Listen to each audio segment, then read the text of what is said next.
Hello दोस्तों, आप सभी का स्वागत है हमारे YouTube चैनल पर। आइए देखते हैं कक्षा 7 भूगोल, हमारा भूमंडल। इसके पाठ 6 को देखेंगे। पाठ 6 का नाम है वायु की गतियाँ। प्रश्न नंबर 1 देखेंगे। प्रश्न नंबर 1 है, निम्नलिखित प्रश्नों के उत्तर दीजिए। देखते हैं प्रश्न नंबर क। प्रश्न नंबर क दिया है, पवन किसे कहते हैं और ये कितने प्रकार की होती हैं। तो देखेंगे इसके उत्तर की पवन किसे कहते हैं और कितने प्रकार का होता है।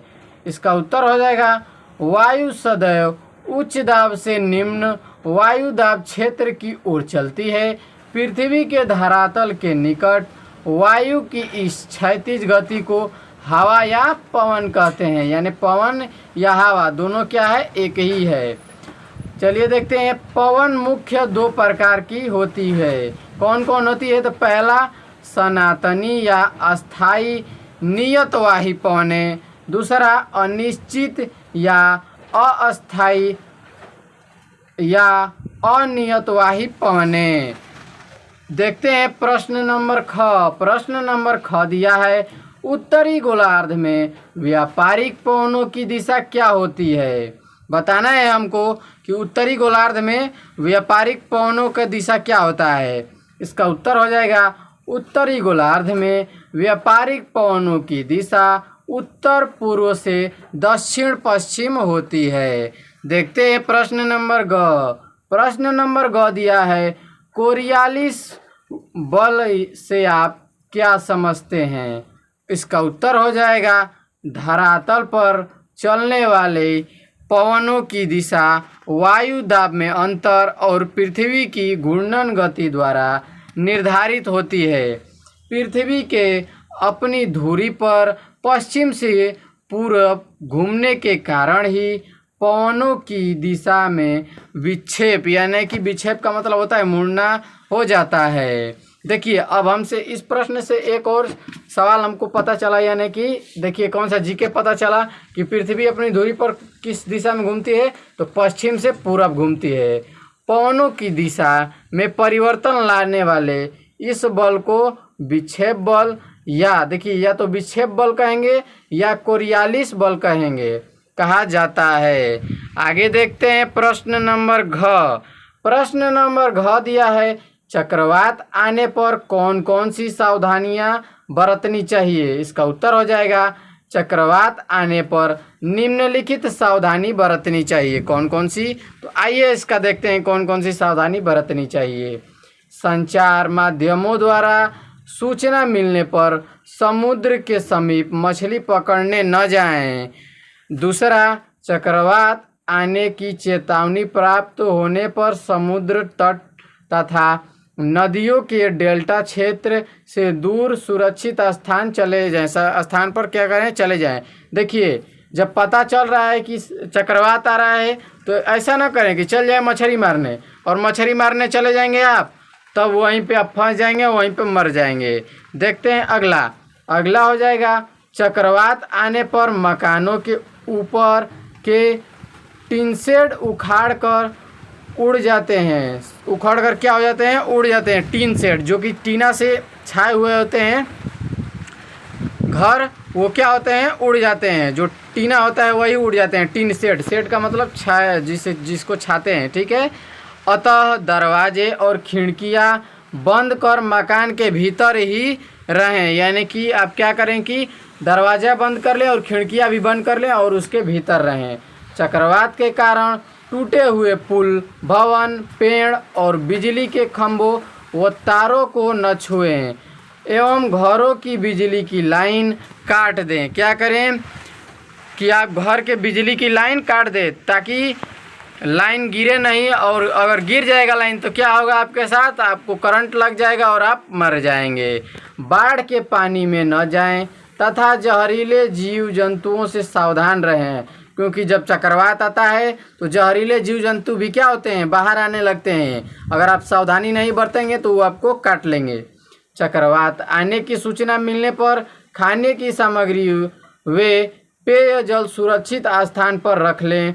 यानी कि खाने का सामान और पीने का पानी क्या करें? सुरक्षित स्थान पर रख लें, क्योंकि वह उसमें बह कर न जाए। खाद्य सामग्री को वाटरप्रूफ बैग में रखें तथा सुरक्षा के लिए गर्म कपड़े पहने। देखिए जो खाना है उसको क्या करें आप, वाटरप्रूफ बैग में रखें ताकि वो बहे नहीं या उसमें पानी ना जाए। अगर पानी चल जाएगा तो क्या होगा, आपका सामान खराब हो जाएगा। ठीक है, आगे देखते हैं। आगे दिया है प्रश्न नंबर अंग, चक्रवात और प्रति चक्रवात में क्या अंतर है। देखिए हमको बताना है चक्रवात और प्रति चक्रवात में क्या अंतर है। इसका उत्तर देख लेंगे। वायुमंडल में स्थानीय दशाओं के कारण भंवर उत्पन्न हो जाते हैं जो भयंकर झंझावतों का रूप धारण कर लेते हैं। इन्हें चक्रवात कहते हैं। क्या, किसे चक्रवात कहते हैं? वायुमंडल में स्थानीय दशाओं के कारण क्या होता है, भंवर उत्पन्न होने लगते हैं। यानी कि भंवर का मतलब गोल गोल, ये भंवर का रूप होता है। ये इसे क्या कहते हैं, चक्रवात कहते हैं, जो झंझावातों को रूप ले लेते हैं, यानी झंझावातों का रूप ले लेते हैं। ये विभिन्न आकार के होते हैं। इनका आकार 80 किलोमीटर से 300 किलोमीटर तक होता है। चक्रवातों में पवनें बाहर से केंद्र की ओर चलती हैं। चक्रवातों में वायु की दिशा चक्रवात के विपरीत होती है। इसमें केंद्र में उच्च दाब रहता है और बाहर की ओर वायु दाब क्रमशः कम हो जाता है। इसमें पवन की गति धीमी पड़ जाती है, मौसम सामान्य हो जाता है। प्रति चक्रवात की उपस्थिति चक्रवात की समाप्ति का सूचक है। आगे देखते हैं प्रश्न नंबर 2। प्रश्न नंबर 2 दिया है, रिक्त स्थानों की पूर्ति कीजिए। रिक्त स्थानों की क्या करना है, हमको पूर्ति करना है। पवन, देखिए पवन यहाँ पर दिया है खाली स्थान, वायु दाब से खाली स्थान वायु दाब की ओर चला जाता है। तो कहाँ चला जाता है, उच्च दाब से निम्न दाब की ओर चला जाता है। ठीक है, अब देखते हैं ख, पछुआ पवन पवनों का प्रकार है। पछुआ पवन जो है वो कौन सा प्रकार है पवन का, तो अस्थाई पवन है। ठीक है, आगे देखते हैं ग, भारत में खाली स्थान कटिबंधीय चक्रवात आते हैं। भारत में कौन से चक्रवात आते हैं, तो उष्ण कटिबंधीय चक्रवात आते हैं। आगे देखते हैं चिनूक पवन देश से संबंधित है, यानी चिनूक जो पवन है वो किस देश से संबंधित है, तो अमेरिका से। देखते हैं प्रश्न नंबर 3 दिया है, कारण बताइए, हमको कारण बताना है। चलिए देखते हैं प्रश्न है, मानसूनी पवनें 6 माह पर अपनी दिशा क्यों परिवर्तित करती हैं। ये यानी कि जो मानसून वाली पवन होती है वो 6 महीने पर अपना दिशा क्यों परिवर्तित करनी है, इसी को बताना है। तो हो जाएगा इसका उत्तर, मानसूनी हवाएं 6 माह पर अपनी दिशा परिवर्तन करती हैं। यह तापमान की भिन्नता के कारण होता है।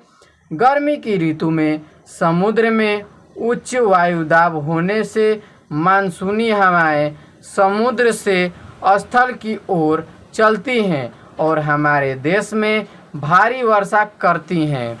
शीत ऋतु के बाकी 6 महीनों में स्थल से समुद्र की ओर चलती हैं, इसलिए शुष्क होने के कारण कोई वर्षा नहीं करती हैं। आगे देखते हैं प्रश्न नंबर ख। प्रश्न नंबर ख दिया है, चक्रवात विनाशकारी क्यों होते हैं। देखते हैं, चक्रवात निम्न वायु दाब का वह क्षेत्र है जिनके चारों ओर उच्च वायु दाब होता है। यानी जो चक्रवात होता है वो निम्न वायु दाब का वह क्षेत्र है जिनके चारों ओर क्या होता है, उच्च वायु दाब, यानी सबसे ज़्यादा हवा होता है। चक्रवात से तेजी से पवनें उच्च वायु दाब वाले बाहरी क्षेत्रों से अंदर के निम्न दाब की ओर चलती हैं। इससे चलने वाली तेज गति हवाओं की चाल 30 किमी से 64 किमी के साथ भारी वर्षा तथा गर्जन के फलस्वरूप जान माल की बहुत हानि होती है, अतः चक्रवात विनाशकारी होता है। देखते हैं प्रश्न नंबर 4। प्रश्न नंबर 4 है, अंतर स्पष्ट करना है। सागरीय तथा स्थलीय समीर, यानी कि बताना है सागरीय समीर और स्थलीय समीर में क्या अंतर है। तो देखेंगे सबसे पहले सागरीय समीर, ये पवनें तटीय प्रदेशों पर चलती हैं। दिन के समय सागर के पानी की अपेक्षा पृथ्वी जल्दी गर्म हो जाती है। स्थल की वायु गर्म होकर ऊपर उठ जाती है, इसलिए स्थल पर वायु दाब कम और सागर स्थल पर वायु दाब अधिक होता है। परिणाम यह होता है कि सागर से पवनें स्थल की ओर चलने लगती हैं। इन पवनों को जल समीर या सागर समीर कहते हैं। देखिए परिणाम क्या होता है कि जो सागर से पवनें हैं वो क्या होती हैं, उठ के चलने लगती हैं। देखते हैं स्थलीय समीर क्या होता है। ये रात के समय जो स्थलीय समीर रात के समय और सागरीय समीर दिन के समय चलता है। ठीक है, पौने के लिए अंतर मिलता जाएगा, पढ़ते हैं। ये रात के समय धरती से समुद्र की ओर चलती हैं। रात को समुद्र की अपेक्षा पृथ्वी अधिक ठंडी हो जाती है।